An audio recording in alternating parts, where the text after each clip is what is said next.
Hi, my name's Nikki. I'm the Obsessive Bookseller, and welcome to my channel.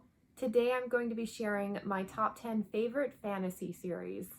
It was really difficult narrowing it down to just 10. There are so many series that are worthy of being on this list. Ultimately, I picked the ones that have stuck with me the longest and ones that I think are more recommendable. On to the first one.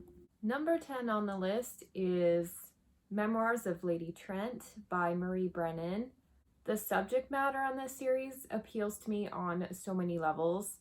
This woman wants to become a dragon naturalist in a world very much like our own, but if dragons really existed in the wild. And the dragons are handled so beautifully. They're so authentic, so wild. I love everything about them. She basically devotes her entire life and the whole series to studying these dragons, making a lot of really cool discoveries, and going on a lot of adventures along the way. I have a very love-hate relationship with this very first book and the character Lady Trent herself. There are parts that are just absolutely brilliant, one of the most engaging I've ever read, and other parts that are kind of like, I can't believe the character just made that harebrained decision. But throughout the series, the character kind of evens out a little bit and it just becomes more of a quirk rather than something that's really frustrating. And the discoveries that they make along the way are so worth the wait. The payoffs are exceptional in this series.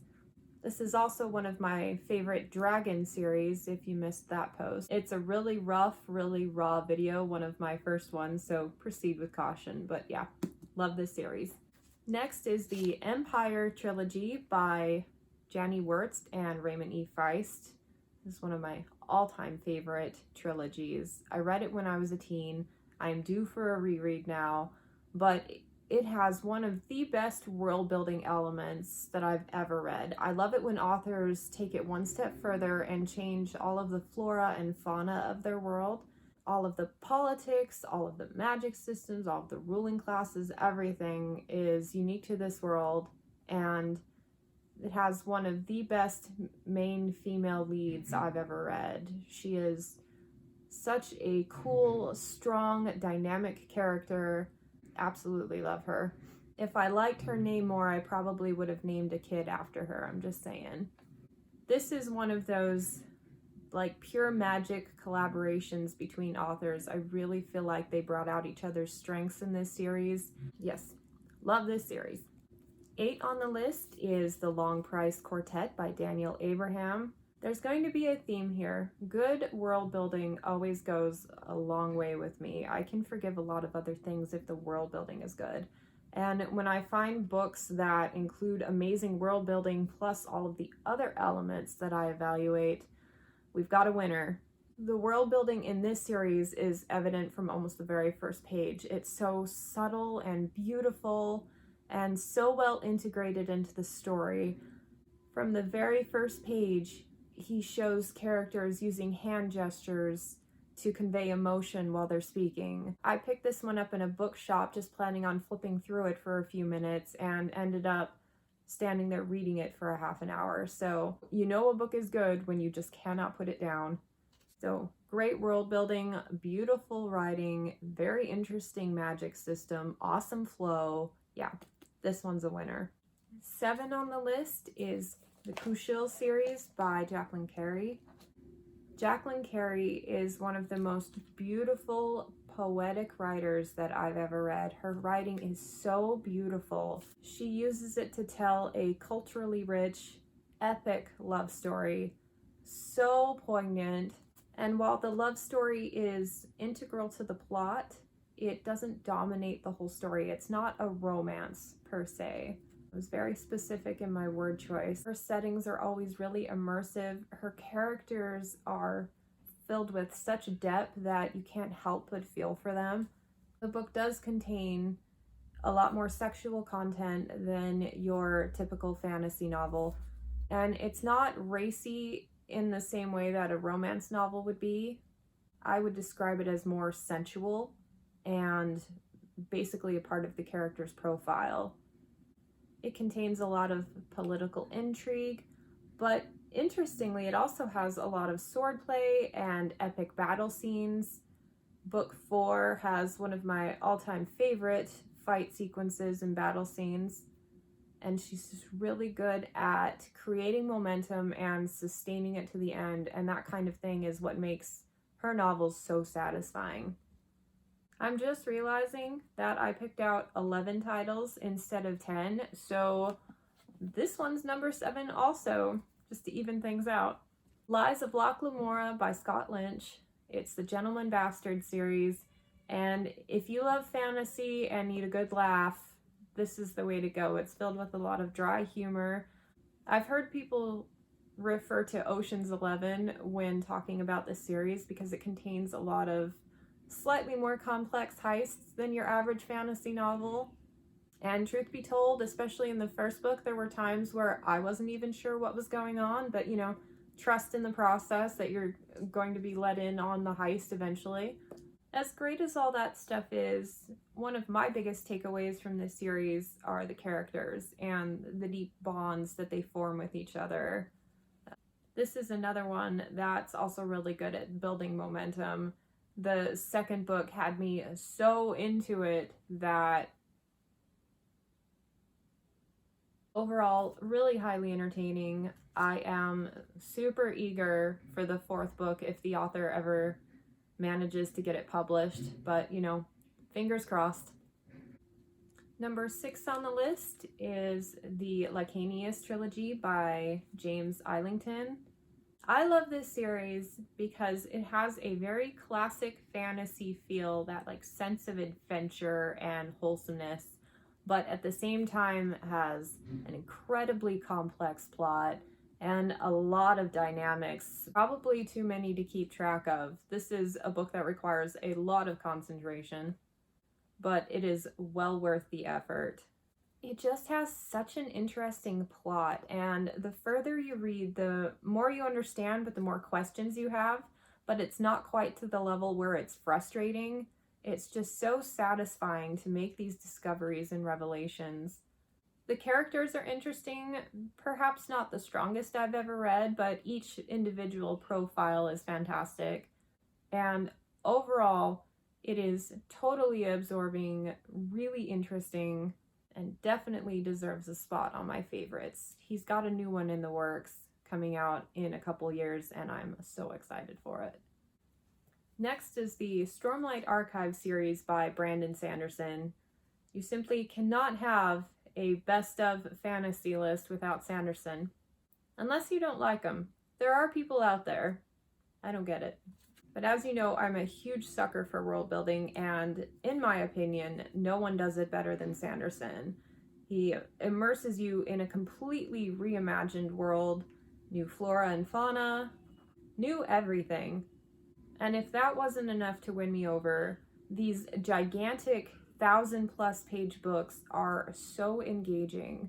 So engaging. I have reread them several times, and I am not a rereader. There are too many new books on my list to get through, but I have no problem setting everything aside and taking a couple of months to reread the Stormlight Archives.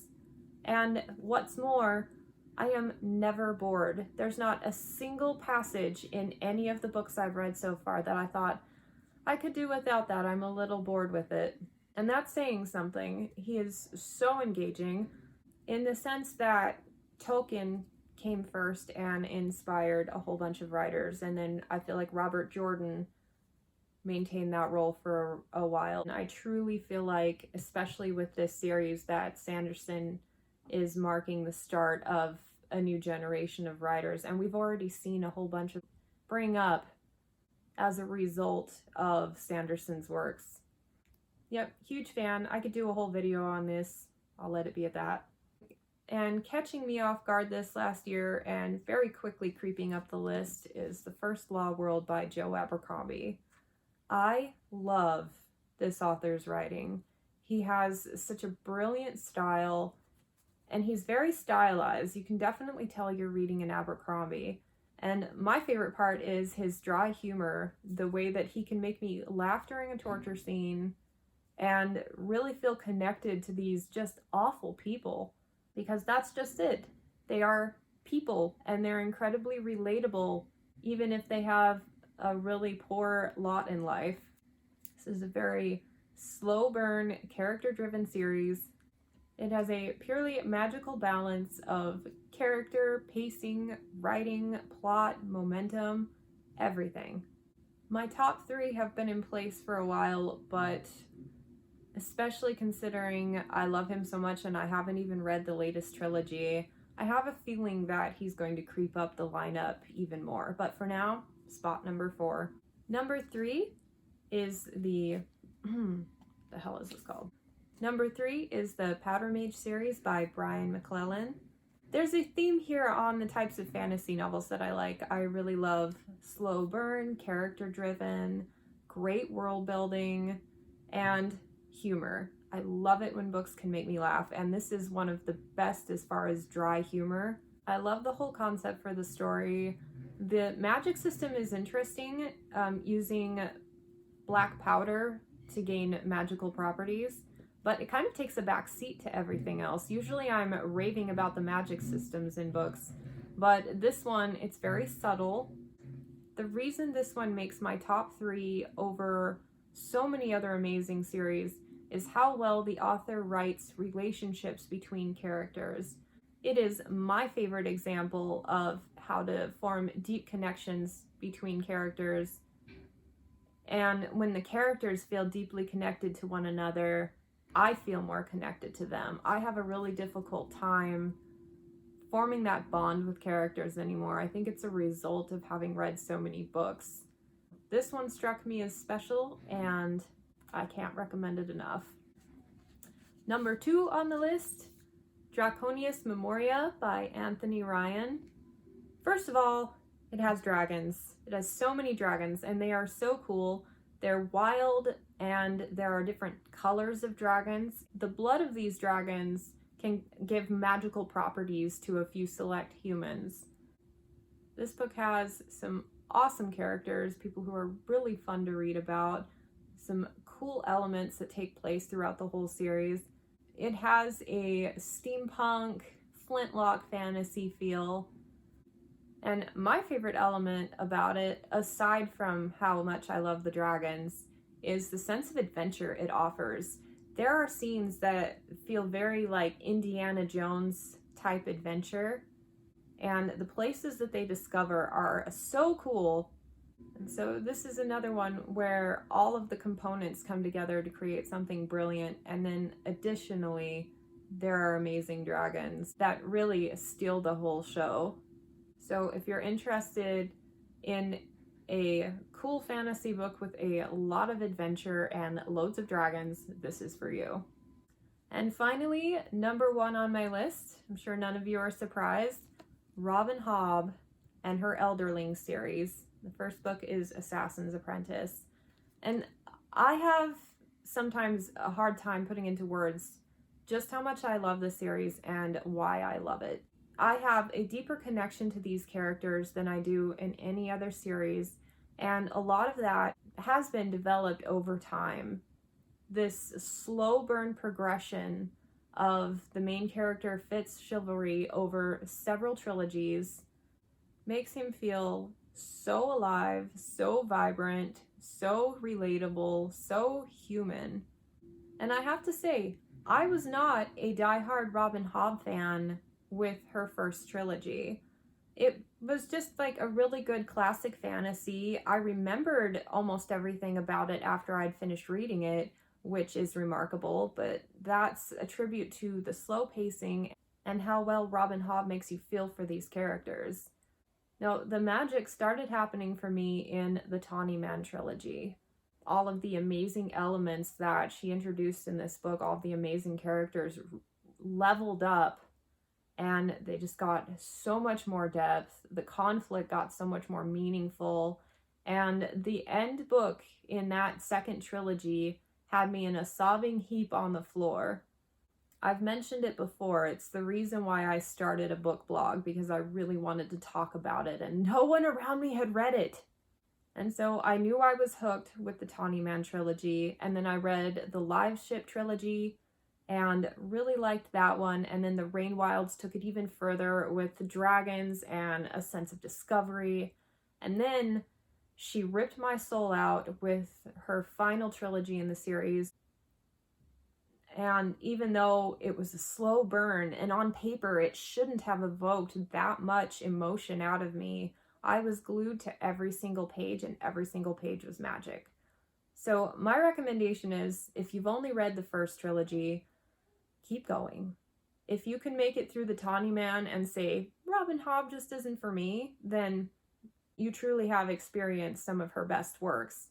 But if you're like me, the first trilogy was okay. It was about a 3-star rating, but it just got better and better from there, and is now my all-time favorite for a reason. The Realm of the Elderlings is such an encompassing, beautiful, expansive world. It feels real. It feels like a place I've actually been. These characters feel like people I've actually met. And I'm not sure what that magic component is that has me feeling this way after reading a Hobb, when I don't get emotions at books a lot anymore. But she's got the it factor, and I wish she was easier to recommend because the first trilogy isn't as strong as the rest, but trust me, it's an evolution and it is so worth it. That's my list, my top 11. There were too many to pick from. I had such a hard time narrowing it down, as evidenced by the fact that I picked an extra one. Inadvertently, but I think my subconscious was saying, you need more! Thank you so much for tuning in and allowing me to geek out about the books I love. And I want to know, what are some of your favorite fantasy series? Thank you so much for tuning in, and I hope to catch you next time. Bye!